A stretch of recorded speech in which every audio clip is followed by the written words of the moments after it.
Question है Sophia shape tax administration पे, Picasso और सोफिया, ये दो क्वेश्चन जिसको आते हैं ना इंडिविजुअल का, मोस्टली काफी हद तक टैक्स एडमिनिस्ट्रेशन उसको आता है। पिकासो और सोफी शेप, ये दो क्वेश्चन है। पिकासो मैंने क्लास में करवाया था, सोफी मैंने उस वक्त जब पढ़ा रहा था होमवर्क दिया था पिकासो के बाद, तो आज मैं इसको भी करवा के खत्म करते हैं। आइए पढ़ते हैं। इतना नन्ना मुन्ना क्वेश्चन। सर शेड्यूल बनाना है, शेड्यूल बनाना है, बताना है 1 अप्रैल से लेके 31 मार्च तक क्या क्या होगा। तो आपको डेट्स याद हैं?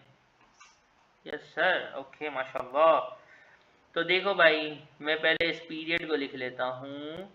मार्च 23, अप्रैल 23 से 31 मार्च 24, ये मेरे पास एक लाइन है कि इस पीरियड में जो जो हो रहा है वो बताओ। तो ठीक है भाई, मेरे पास बहुत सारी ड्यू डेट्स होती हैं। क्या होती हैं? बहुत सारी ड्यू डेट्स होती हैं। POA 1 होता है, POA 2 होता है और बैलेंसिंग पेमेंट होती है। आइए डेट्स खाली ऐसे ही लिखवा दो। एक POA की डेट बताओ कोई भी, यानी मेरा ये पीरियड है ना, इस पीरियड में पहले जनवरी आएगी कि जुलाई आएगी? इस पीरियड के हिसाब से देखो, जुलाई आएगी। तो 31 जुलाई को, 31 जुलाई, जुलाई के बाद क्या आएगा? जनवरी। और जनवरी को कितने काम होते हैं? 2 काम होते हैं। जुलाई में POA होता है, जनवरी में POA भी होता है। और एक सवाल आता है बच्चों के जहन में, सर आपने जुलाई पहले क्यों लिखा, आप जनवरी लिखते पहले और फिर जुलाई लिखते। तो मैंने कहा बेटा, जिस तरह से उसने आपको ड्राफ्ट करके दिया है ना कि इस पीरियड का बनाओ, तो इस पीरियड के हिसाब से देखो कि पहले कौन सी डेट आती है। जुलाई में कौन सा POA होता है, 1 के 2? जुलाई में कौन सा POA होता है? 2nd। और जनवरी में 1st। अब कौन से साल का POA, कौन से साल का? ये टैक्स ईयर है 23-24। ये जुलाई में कौन, कहाँ है ये? वो मैं वहीं पा रहा हूँ। ये तो मेरे पास 23-24 की रेंज है ना, जो रेंज है वो 23-24 की है, कोई मसला नहीं। लेकिन ये जो जुलाई कौन सी होगी? जुलाई 23 होगी, जनवरी 24 होगी। आपको याद भी होगा, जिनको याद नहीं उनको मैं याद दिलाऊंगा कि ये POA 2 कौन से टैक्स ईयर का होगा? 23-24 का कि पिछले साल का? 22-23 का। और बैलेंसिंग पेमेंट भी किसकी होगी? 22-23 की। और POA 1 किसका होगा? 23-24 का। ठीक है, इसको अगर आसान करूं ना तो आप यूं देखो, इसको यूं देखो, कुछ बच्चों को थोड़ा सा टेंशन हो जाती है। ठीक है, क्या कुछ बच्चों को टेंशन हो जाती है, तो मैं उनको कहता हूं बेटा आप लोग ऐसे नहीं करो, आप यूं करो। 22-23 का POA 1 कब होता है, POA 2 कब होता है, बैलेंसिंग पेमेंट कब होती है, बस ऐसे लिख दो। जो साल आपको गिवन है ना, उससे पिछले वाला साल भी लिखो और जो साल है वो भी लिखो, और उसकी डेट्स खाली आप अपने पास लिख लो, तो आपकी गलती नहीं होगी। सही है? अब देखो कैसे। 22-23 POA 1 कब पे होता है? 31 जनवरी 2023, फिर 31 जुलाई 2023, और फिर ये डेट्स है। और ये POA 1 कब होगा? फिर और फिर ये आपने लिख ली। अब इसमें से सिलेक्ट कर लो कि मेरी जो रेंज है ना ऊपर, क्या रेंज है? ये रेंज है। इसमें कौन कौन सी डेट आ रही हैं? तो इसमें सर एक ये डेट आ रही है, एक और कौन सी डेट, सॉरी मैंने गलत हाईलाइट कर दी, एक ये डेट आ रही है और एक ये डेट आ रही है, ये डेट आ रही है। खत्म। कैसे करना है पेपर में? सर हम डायरेक्ट नहीं बना पाते, हम अभी नाजुक से बच्चे हैं, तो बेटा टेंशन नहीं, जो आपको रेंज दी है ना उसका टेक्स्ट ईयर कौन सा है वो लिखो, और उससे एक पुराना टेक्स्ट ईयर लिखो, जैसे मैंने यहाँ पे लिखा। जो ये आपको रेंज दी हुई है ना उसका टेक्स्ट ईयर ये है, और इससे पिछला वाला जरूर लिखो। और इनकी तीन तीन डेट्स होती हैं, तीन तीन डेट्स को लिख लो। POA1 POA2 balancing payment, POA1 POA2 balancing payment, कहानी खत्म।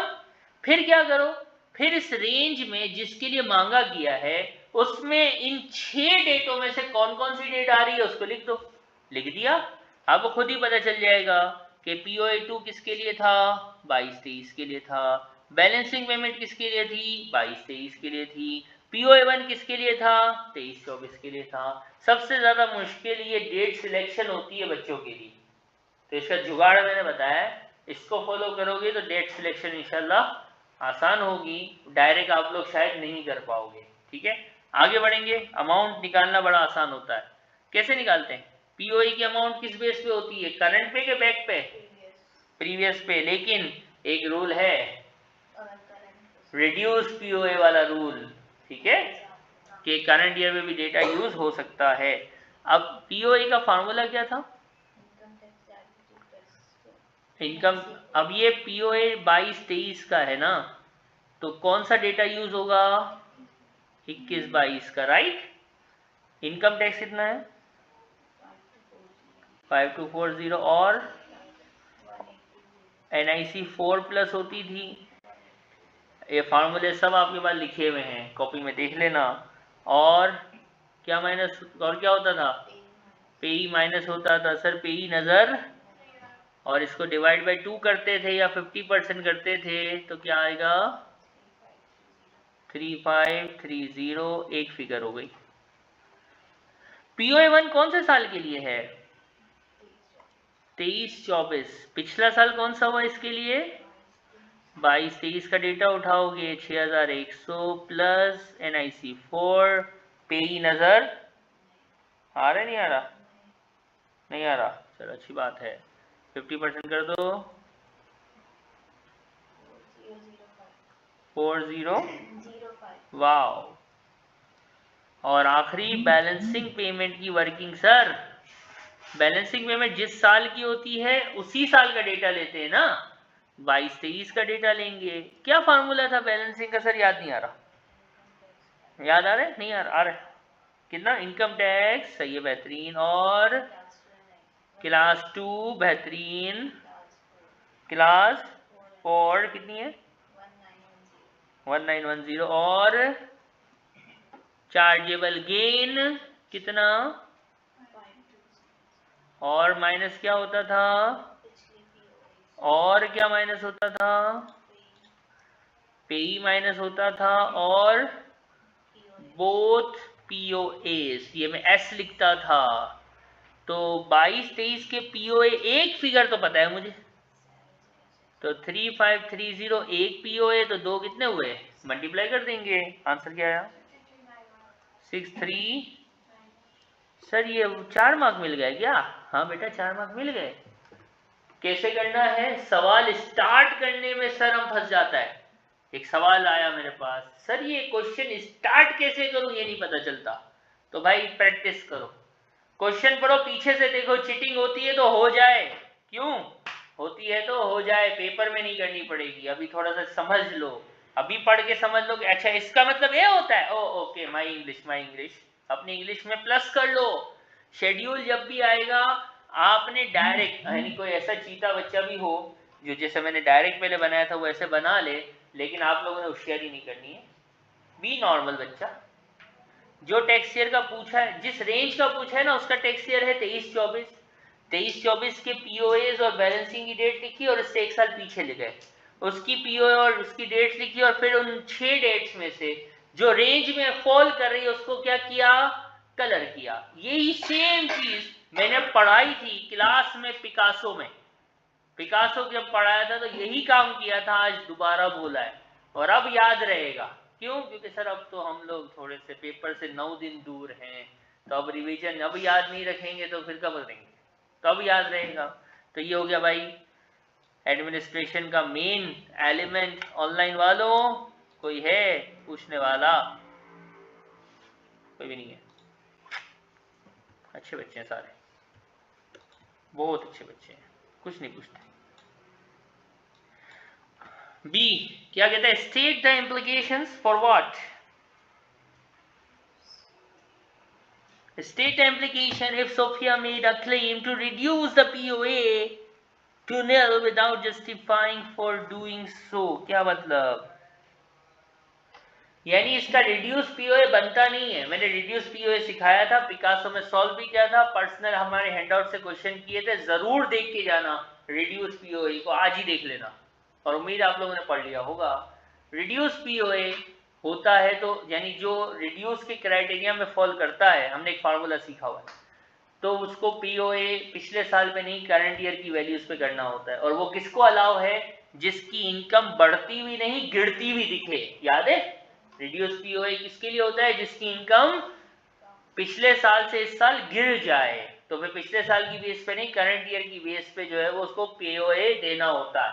अब मसला ये है कि इसकी इनकम तो 5240 से बढ़ के 6100 हुई है ना, बढ़ती हुई है ना, तो क्या ये रिड्यूस पीओए में फॉल करती है, नहीं करती। लेकिन 2 मार्क्स के लिए पूछा है कि अगर ये रिड्यूस पीओए में फॉल करवाए खुद को जानबूझ के, मस्ती करे, तो क्या होगा।